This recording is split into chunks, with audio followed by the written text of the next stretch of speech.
আর নতুন করে শোনা বলি, নতুন করে যেন এই রাস্তায় কেউ না আসে, আমি 0 পয়েন্টে বলে দিচ্ছি। নতুন করে আসবে না, মাঝখানে যে রাস্তা বসছে তাদের জন্য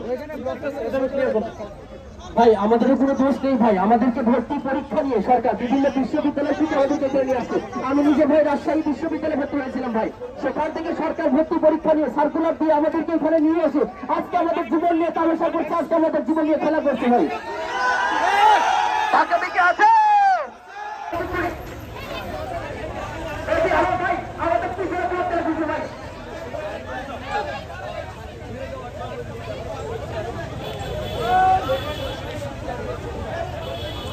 আছে ভাই